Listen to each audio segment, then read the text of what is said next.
Hello, good morning, students. Today in 11th class mathematics, we are starting the first exercise of straight lines.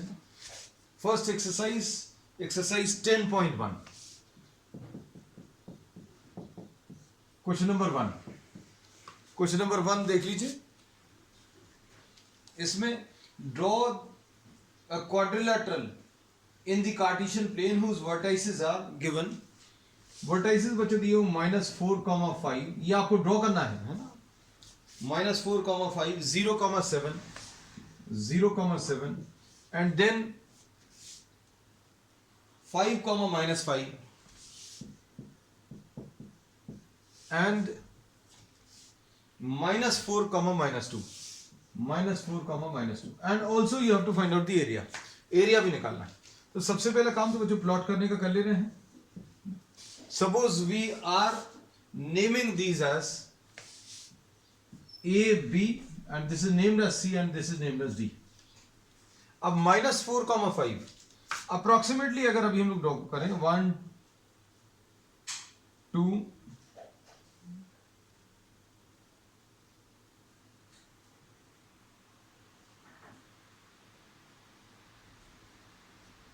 अब इसे -1, -2, -3, -4 1, 2, 3, 4 and 5, 6 and 7 भी ले लें.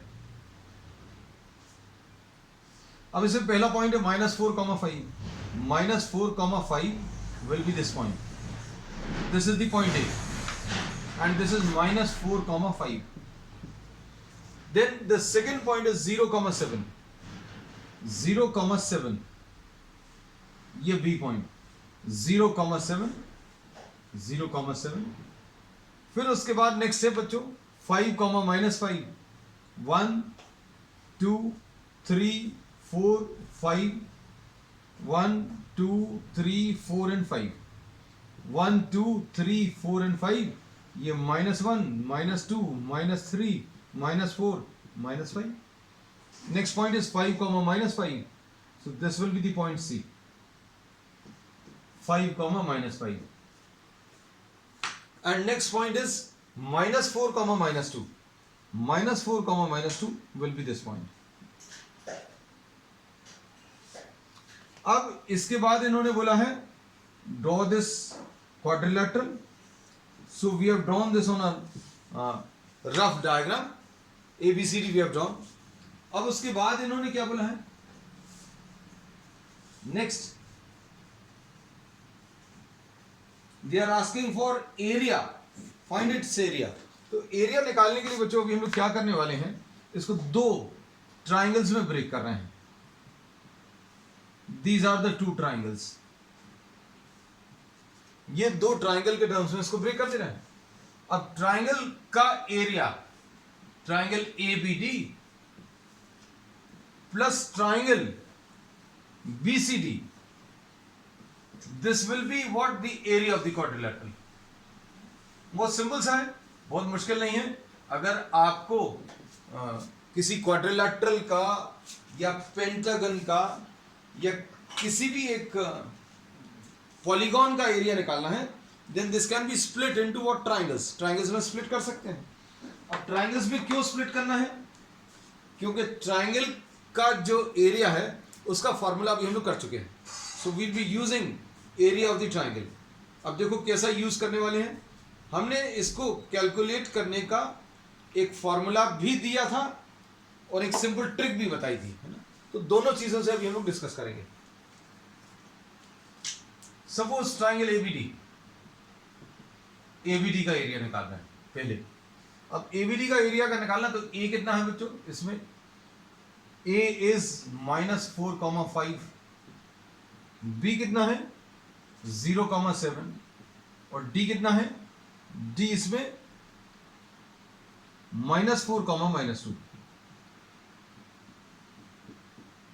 अच्छे समझना, हम दोनों तरीके से बताएंगे. इसमें इसको आप x1, y1, इसको x2, y2 और इसको x3, y3 ले लीजिए. फॉर्मूला अभी हमने आपको बताया था और याद रखने की ट्रिक भी बताई थी. x है, y और y है, फिर x है, यहां पर y एंड y है माइनस साइन के साथ, फिर इसके बाद x है, फिर से यहां पर y और y है। अब y में और x में नंबर्स जो अभी हम लोग लगाने हैं या सफिक्स जो लगाना है वो साइक्लिक ऑर्डर में 1 2 3 2 3 1 और 3 1 2 साइक्लिक ऑर्डर में नंबर्स लिख दीजिए। This is how we remember the result, है ना। अब इसमें ये कितना आ जाएगा, हाफ x1 कितना है -4, फिर उसके बाद y2 minus y3 7 -2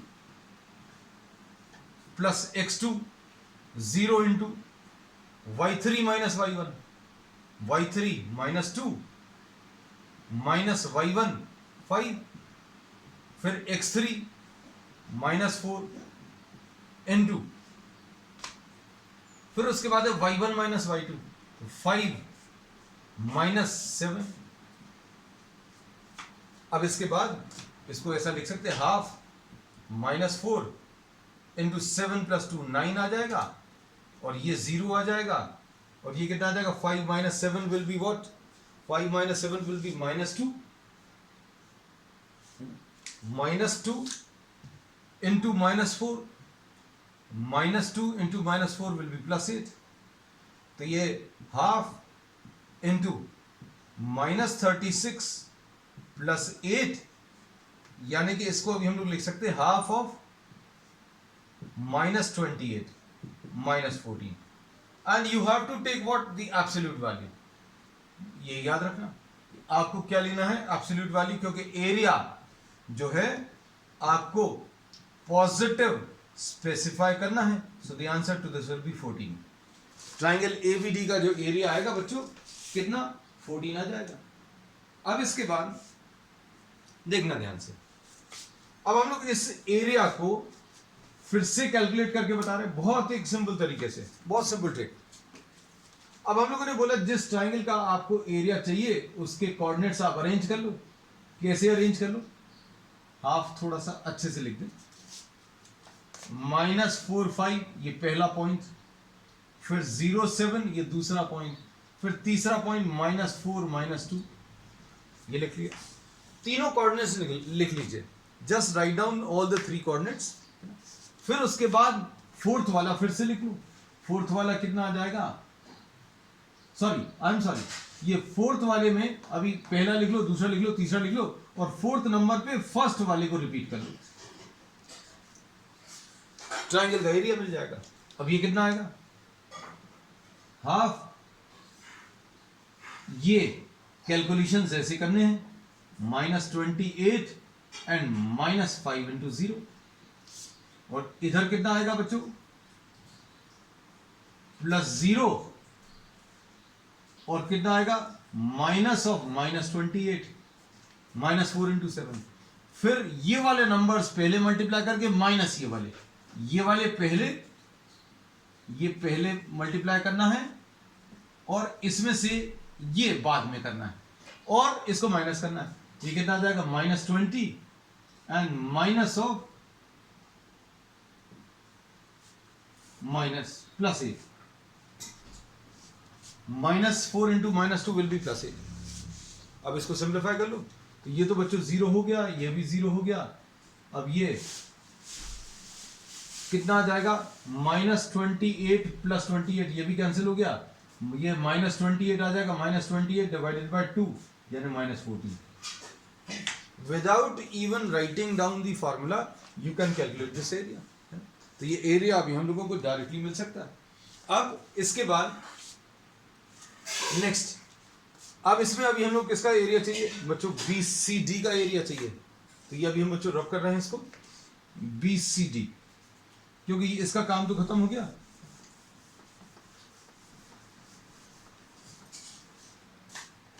triangle BCD ये कैसे कैलकुलेट करेंगे, BCD में B के कोऑर्डिनेट्स लिख लो 0, 7, C लिख लो 5, -5, D लिख लो -4 एंड -2 और फोर्थ नंबर पे क्या करना है, आप पहले वाले को रिपीट कर लो।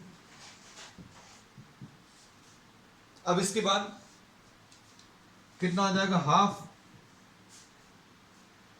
यह आ जाएगा 0 -35, 0 -35, ये पहले हमने क्लियर लिखा, ये वाला पहले माइनस, इन दोनों का मल्टीप्लीकेशन, फिर उसके बाद -10 माइनस ऑफ -4 इंटू -5, ये भी हो गया।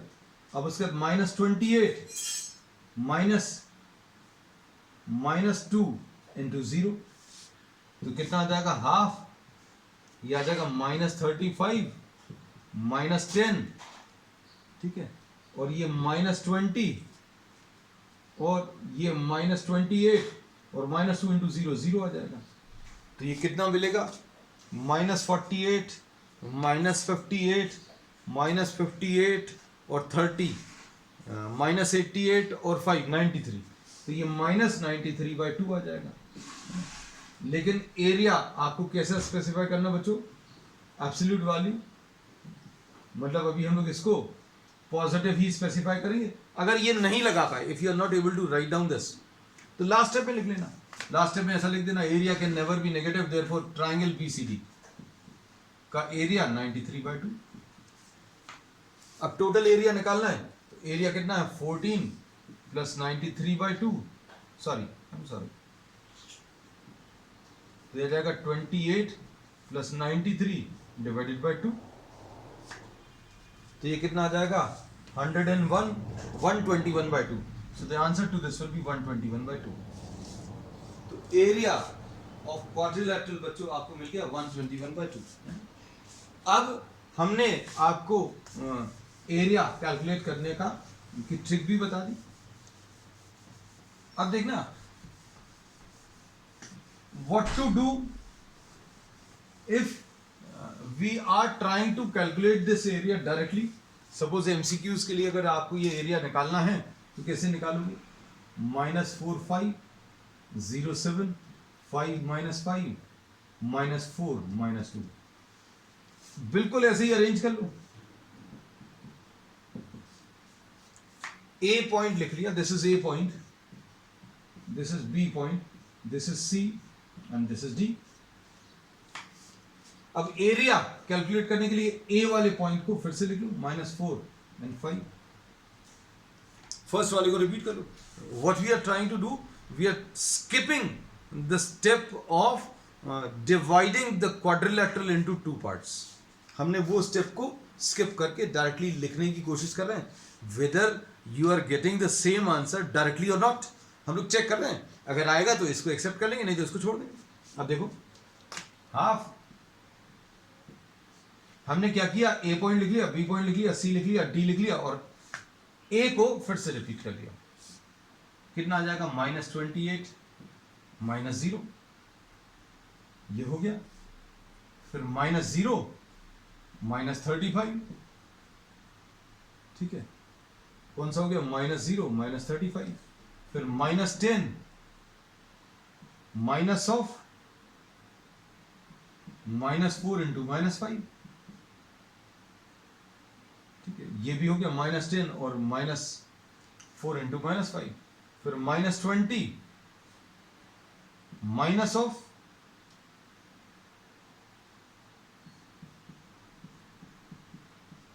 सॉल्व करें, half -20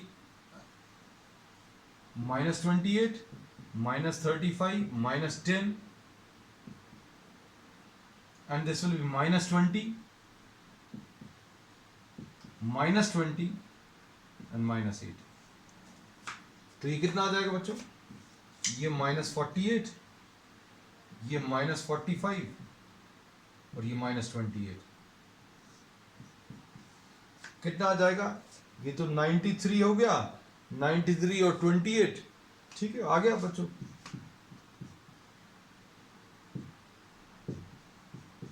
this will be the answer.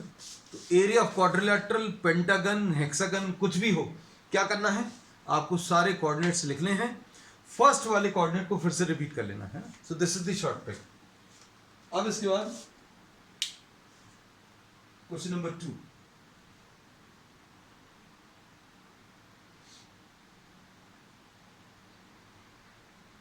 Question number 2 देखो,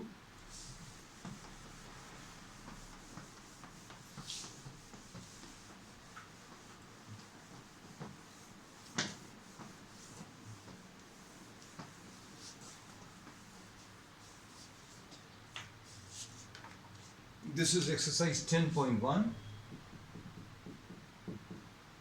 क्वेश्चन नंबर 2. क्वेश्चन नंबर 2 में क्या दिया है? The base of an equilateral triangle with side 2a lies along the y axis such that middle point of the base is at origin. Find the vertices of the triangle.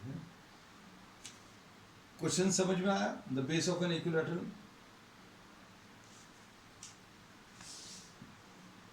देखो इसमें इन्होंने बोला है that you are having what? An equilateral triangle whose base is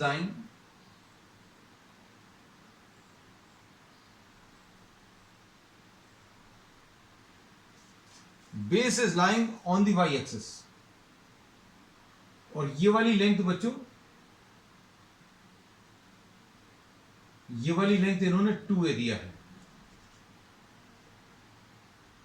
this is 2a. अब इसके बाद क्या पूछा है?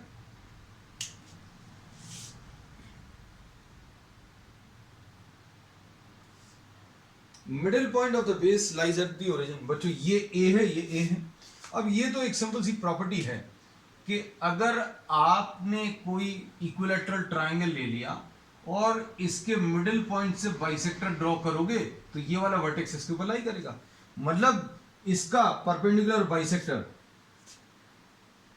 सपोज इसको ए और बी लिख लिया, तो perpendicular bisector of the base AB is what? The x-axis. X-axis है. Therefore, the third vertex C lies on the x-axis. इसका जो तीसरा वाला वर्टेक्स है बच्चों यहां कहीं पर लाई करेगा. अभी कैसे निकालेंगे? निकालने के लिए हम लोगों ने इसको ज्वाइन कर दिया, इसको भी ज्वाइन कर दिया. ये वाला एंगल कितना आ जाएगा? 60 डिग्री. अब आपको ये अगर निकालना है तो आप इसका यूज कर सकते हो. दिस इज ए. ये बच्चों ए है. आप क्या निकाल सकते हो? सीएम निकाल सकते हो. कैसे निकाल सकते हो? देखो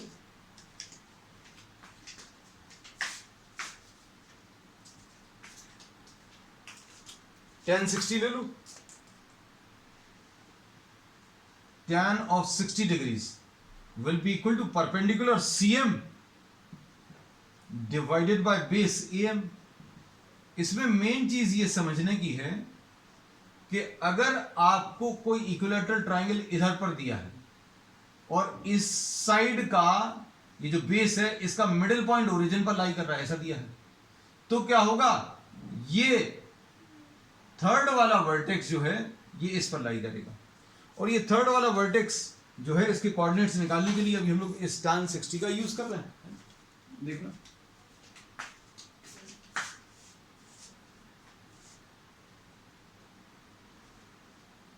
अब इसमें क्या करने वाले देखना. tan 60 will be equal to CM divided by hypotenuse AM is A. तो CM की वैल्यू A tan 60 आ जाएगा. मतलब A√3 आ जाएगा. तो ये बच्चों A√3 आ गया. अब A√3 आ गया तो A√3, 0 ये कोऑर्डिनेट्स आ गए. अब इस पॉइंट के कोऑर्डिनेट्स कितने आ जाएंगे? A, 0 और इसके -A, 0. So these are the coordinates. और इसमें क्या पूछा? Find the vertices of the triangle. अब बच्चों एक तो यहां पर लाई करेगा, एक यहां पर भी हो सकता है. देयर में बी अदर पॉसिबिलिटी कि भाई ये जो सी पॉइंट है यहां कहीं पर लाई करे. This is one triangle which is possible and another triangle which is possible will be on the left side. और इसके कोऑर्डिनेट्स कितने आ जाएंगे? -A√3, 0.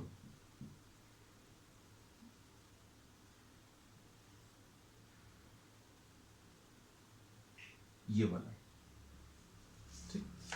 तो एक ट्राइंगल ये पॉसिबल है, दूसरा ट्राइंगल ये पॉसिबल है. There are two possibilities.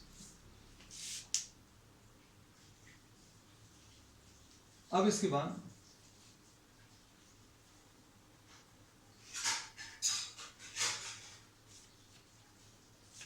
Question number 3,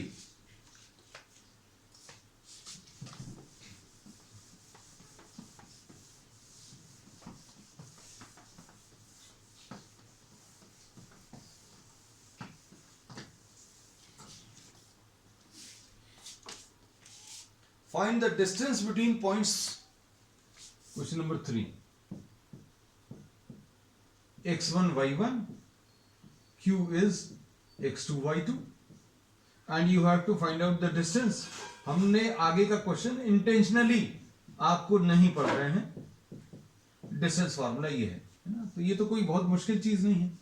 अब मुश्किल चीज अब आगे शुरू होती है। क्या बोला है इन्होंने?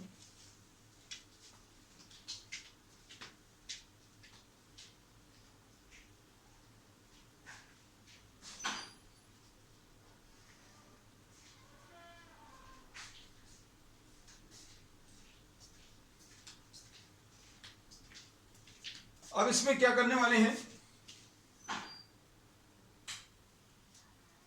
इसमें प्रॉब्लम में ये दिया है, अच्छे सुनना, when PQ is parallel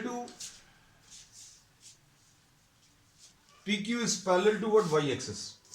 अब ये PQ अगर पैरेलल टू y एक्सिस है तो क्या होगा, आप सोच कर देखना। सपोज ये x एक्सिस है और ये y एक्सिस है, और x एक्सिस और y एक्सिस में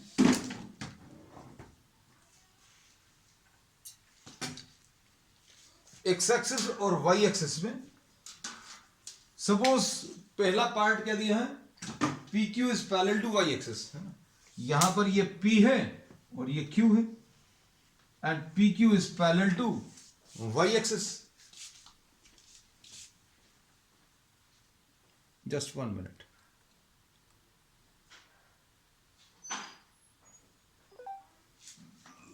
PQ parallel to y axis है तो क्या बोल सकते हैं, ध्यान से देखना, इसमें ये x1 y1 है और ये x2 y2 है ना, तो मतलब क्या है, ये x1 और ये वाला distance y1,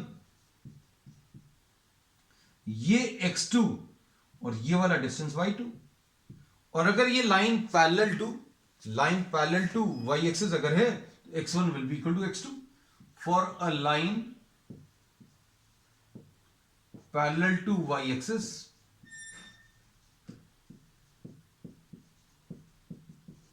x1 minus x2 is equal to 0, ऐसा कह सकते हैं, ठीक है। अब x1 minus x2 is equal to 0 या x1 is equal to x2 ऐसा लिख सकते हैं, इसमें शायद कोई दिक्कत नहीं होगी किसी को। अगर ये line parallel to y axis है, आपको खुद बनाने को बोले, सपोज 2,5 बनाओ और इसको इक्वल ले लो 2,7 बनाओ, भाई 2,5 इधर कहीं पर आ गया, ये 2 आ गया, ये 5 आ गया, अब 2,7 तो बच्चों ये 2 आ जाएगा, ये 7 आ जाएगा, दिस इज 2,7। तो ये लाइन कैसी आएगी, parallel to what, y axis, ठीक।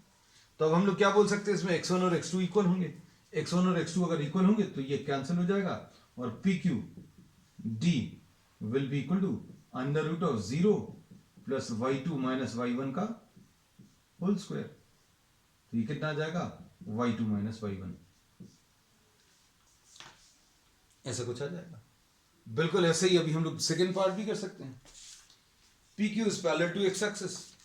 अब PQ parallel to x axis है तो just based on the logic which we have discussed just now, line parallel to x axis अगर होगी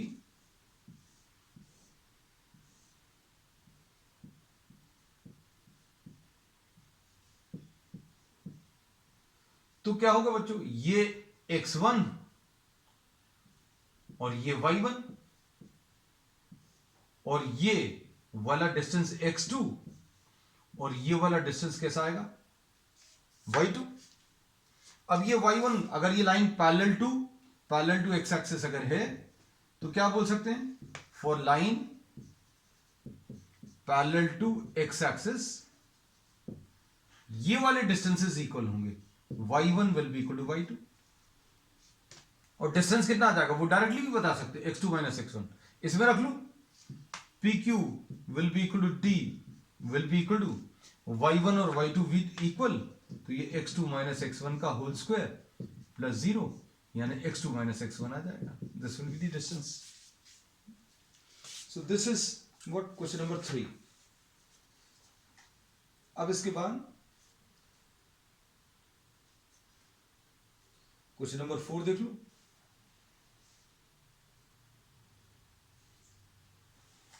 हाँ, इसमें ये चीज जरूर कर सकते हैं बच्चों, क्या इसमें एब्सोल्यूट वैल्यू, क्योंकि एक्चुअल में डिस्टेंस तो नेगेटिव आएगा नहीं. आपने x1 y1 और x2 y2 में से कौन सी वैल्यू बड़ी है ये पता नहीं है, तो distance is to be specified as positive. तो ये चीज जरूर लगा देना अभी आप, क्योंकि प्लस माइनस रहता है. We generally specify what positive values.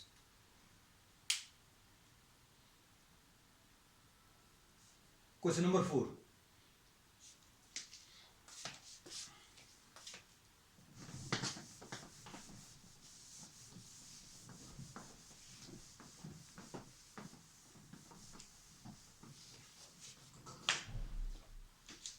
Question number 4 में find a point on the x-axis which is equidistant from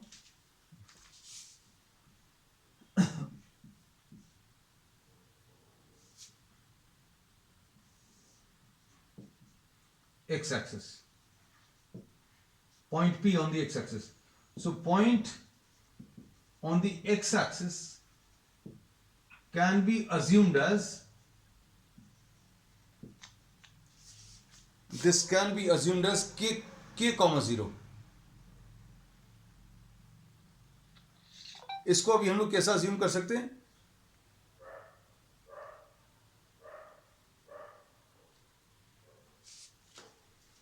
this can be assumed as k comma 0. अब इसको k comma 0 अगर अभी हम लोगों ने अज्यूम कर लिया, then suppose there are 2 points 7,6 and दूसरा 3,4, और आपको ये दिया है कि PA is equal to PB. This is given. PA is equal to PB. So any point on the x-axis can be assumed as k comma 0. y-axis पर अगर लेना है, y-axis पर 0 comma k ऐसा ले सकते हैं. PA is equal to PB अगर रखेंगे तो क्या आएगा?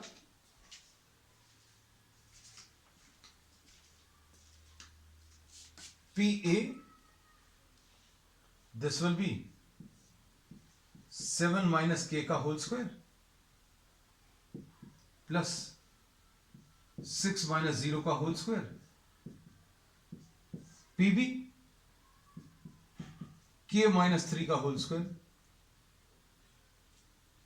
प्लस 0 minus 4 का होल स्क्वायर. सिंप्लीफाई कर लूं. इसको सिंप्लीफाई करने पर what do you gate?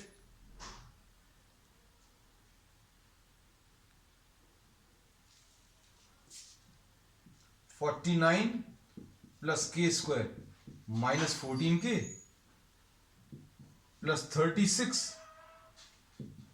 Is equal to k square minus 6k plus 9 plus 16. इसमें a minus B whole square अभी हम लोगों ने अप्लाई कर दिया. अब इसको सॉल्व करने पर क्या आ जाएगा? The answer. अब आप इस पॉइंट को सिंप्लीफाई करिए, कौन कौन से टर्म्स इस पे कैंसिल हो रहे हैं वो चेक करिए.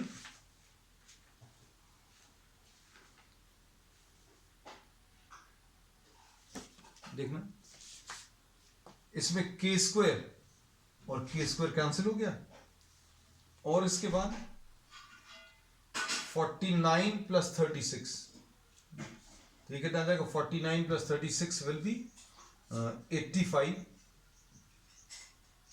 Minus 14k is equal to 25 minus 6k. तो 85 minus 25 is equal to 14k minus 6k.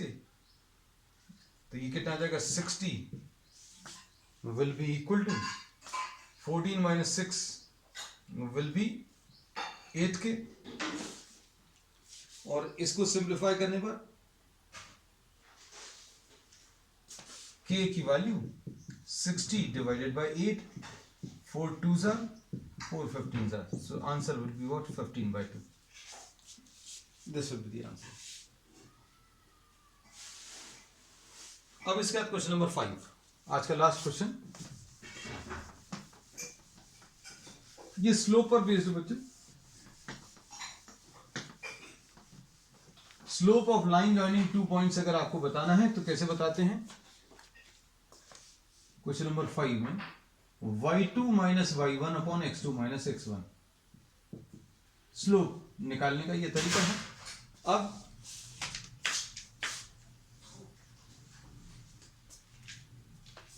अब इसमें